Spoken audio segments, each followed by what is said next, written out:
अस्सलाम वालेकुम। कल हमने पढ़ा था गैलीलियोस ऑब्जर्वेशंस। उसका कंक्लूजन मैं रिपीट करूँगा, कोशिश करूँगा आपको समझ आए।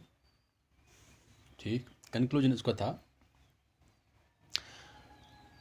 अगर कोई बॉडी रेस्ट में है, सपोज रेस्ट में है, this body is at rest, इसको मोशन में लाना है। उसके लिए हमें फोर्स की ज़रूरत है।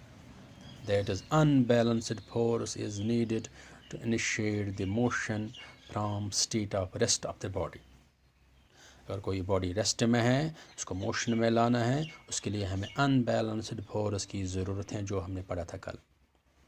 जो ही ये मोशन में आएगा, once it comes into the motion, ये उसी मोशन में चलेगी, उसी यूनिफॉर्म मोशन में चलेगी।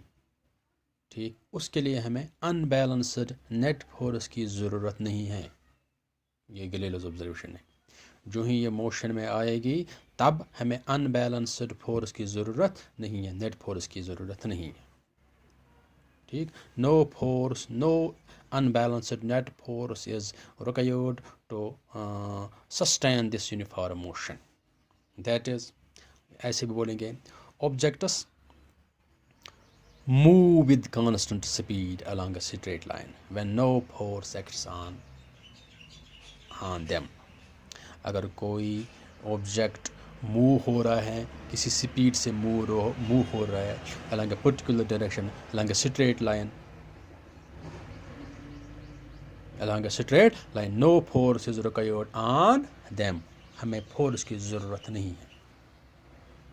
ये गैलीलियोस ऑब्जर्वेशन है। मगर जो गैलीलियोस ऑब्जर्वेशन है, उन्होंने इसने आइडियल सिचुएशन में वो किए थे, आइडियल सिचुएशन में। मगर मैंने बोला था कल, अगर एक्चुअल प्रैक्टिस में लिखेंगे, एक्चुअल प्रैक्टिस में क्या होता है, एक्चुअल प्रैक्टिस में रिपीट करूँगा, आइडियल सिचुएशन में ये क्या, जो ही ये बॉडी रेस्ट में है, उसको हमें फोर्स देना है, तभी ये मोशन में आएगी। मोशन जो ही ये मोशन में आएगी, उसके लिए हमें फोर्स की ज़रूरत नहीं है। ये कंटिन्यूसली इसी मोशन से चलेगी। ये तो है आइडियल। मगर एक्चुअल प्रैक्टिस में, जो suppose this ball is lying on the ground, it is at rest, इसको मोशन देंगे हम, इसको हम फोर्स देंगे, it comes into motion, it moves. But according to Galileo, it continues to move forever. मगर actual practice में क्या होता है, जो ही ये बॉल मोशन में आएगी, ये यहाँ रुकेगी। After travelling some distance it stops. इसका मतलब है गैलीलियो ऑब्जर्वेशन गलत है ना, गलत नहीं है, क्योंकि यहाँ invisible these forces, opposing forces are present which stops this ball. This opposing force is called frictional force. अगर फ्रिक्शनल फोर्स प्रेजेंट नहीं होता तो ये बॉल कंटिन्यूसली मूव होती। This is the Galileo's observations. ठीक, ये हमने कल पढ़ा था, अच्छे से कल पढ़ा था उसको। मैंने अब इसलिए मैंने रिपीट किया थोड़ा बहुत। ठीक, अब हमें आज क्या पढ़ना है, पहले मैं ये रिपीट करूँगा। An unbalanced force is needed to initiate the motion from state of rest of a body, but no unbalanced net force is required to sustain the uniform motion. That is, object to move with a constant speed along a straight line when no force acts on them. This is the Galileo's observation. इसका conclusion है ये, conclusion of further जो ये Galileo observation है, उसको Newton ने पढ़ा। Newton इसको फिर इन्वेस्टिगेट किया। ठीक, गैलीलियोस ऑब्जर्वेशंस को फर्दर उसने इन्वेस्टिगेट किया। After investigation he formulated 3 laws. He gave 3 laws, formulated 3 laws. These 3 laws are called known after Newton. These are called Newton's laws of motion. Famous laws of motion. These are very famous. These laws of motion govern the motion of these laws, which were formulated by Newton after he investigated the Galileo's observations. These are called Newton. They are named after him, Newton, and called Newton's laws of motion. These three laws of motion are, the first one is called the first law of motion, second law of motion, and third law of motion. Newton's first law of motion हम पढ़ेंगे अब. Newton's first law of motion, what it states.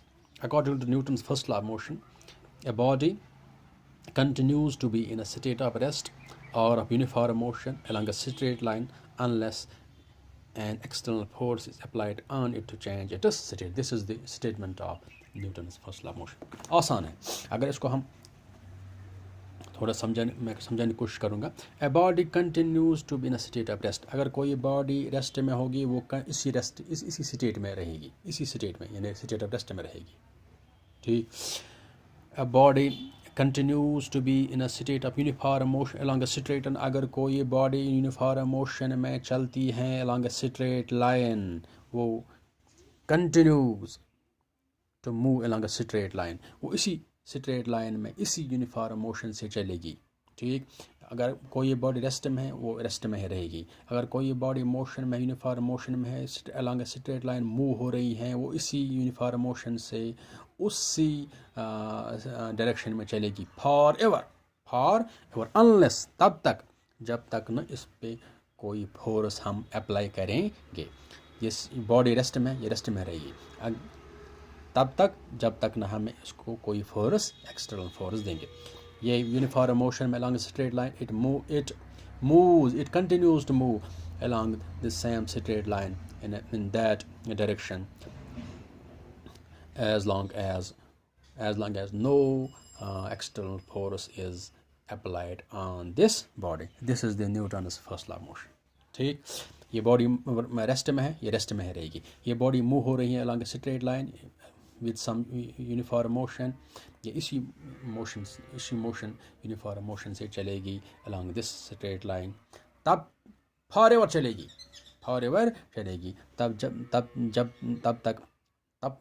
कब तक चलेगी? जब तक इस पे कोई फोर्स हम नहीं अप्लाई करेंगे. ठीक. Suppose this is the marker मैं इस बोर्ड पे रखूँगा. ये रेस्ट में है, ये रेस्ट में रहेगी. कब तक? फॉरएवर रेस्ट में रहेगी. जब तक इसमें हम फोर्स अप्लाई नहीं करेंगे तभी जाके ये अपना स्टेट चेंज करेगी. सपोज ये मोशन में है, ये बॉडी ये इसी मोशन में चलेगी तब तक जब तक हम उस पर कोई फोर्स तब तक हम उस पर कोई फोर्स अप्लाई नहीं करेंगे. ठीक. This is the Newton's first law of motion. Explain करेंगे इंशाल्लाह Newton's first law of motion. हम कल पूरी तरीके एक्सप्लेन करेंगे हमें क्या पढ़ना है. इसमें एक्चुअली 3 पार्ट्स. अच्छा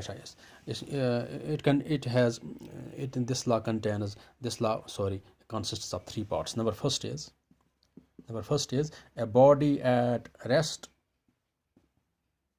continues to be at rest. This is first part. Continues to be at rest until an external force is applied on the body to move it. This is the first part. Example मैं दूंगा. Suppose this is the book. It lies on it lies here. It will continue to lie there until I remove it. Suppose, ठीक. This is the example, best example of this part. This marker pen lies on the board. It continues to remain in this state until I remove it. This is the first part. Second part is a body in motion. A body in uniform motion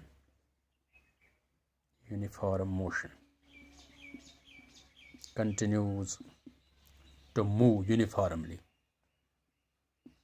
unless external force is applied to change its speed. Example है मैं ये part जो है, this part, second part, ये part है, ये part actually ये मुश्किल है रियल लाइफ में समझाना, क्योंकि रियल लाइफ में अगर कोई बॉडी चलती है, सपोज मैंने भी एग्जांपल लिया था, बॉल, इसको हम किक करेंगे, we kick it, this ball is lying at ground, हम इसको जब किक करेंगे, ठीक, ये मोशन में आएगी, मोशन में आने से आएगी, ये थोड़ा डिस्टेंस कवर करेगी, फिर रेस्ट में आएगी। यहाँ मगर ये पार्ट बोल रहे हैं, अगर कोई यूनिफॉर्म मोशन में है वो कंटिन्यू इस यूनिफॉर्म मोशन में चलेगी। यहाँ मगर ये बॉडी इसका अपोजिट हो रहा है, हमने इसको मोशन दिया, ये यहाँ जाके रुकी। एग्जाम्पल वजह क्या है, वजह है opposing force are present. If opposing force यानी फ्रिक्शनल फोर्स ये ग्राउंड पे चलेगी, if frictional force are present, if this frictional force is not, if this frictional force is not present, ये बॉल कंटिन्यू मूव होगी, ठीक। Air resistance हैं, these are invisible force, air resistance हैं, friction, ground frictional forces हैं।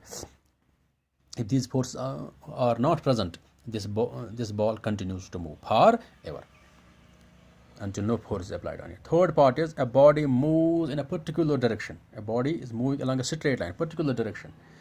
It will it continues to move along the same straight line unless an external force is applied on the body to change its direction. Suppose हम कोई car चला रहे हैं, इसको हमें क्या करना है, टर्न करना है, कार स्ट्रेट लाइन में चल रही है, हमें टर्न करना है लेफ्ट या राइट, हम क्या करेंगे, we apply the force on the steering, यहाँ जाना है या यहाँ जाना है, हम फोर्स लगाते हैं, यहाँ राइट जाना है या लेफ्ट जाना है। अगर हमें स्ट्रेट जाना है, हमें उस वक्त फोर्स की ज़रूरत नहीं है। यानी similarly bike can not change its direction on its own, जब तक इसका हैंडल हम चेंज नहीं करेंगे, ठीक। we have to turn its handle, तब जाके ये क्या डायरेक्शन चेंज करेगी। These are the 3 parts of the Newton's first law of motion, and thanks.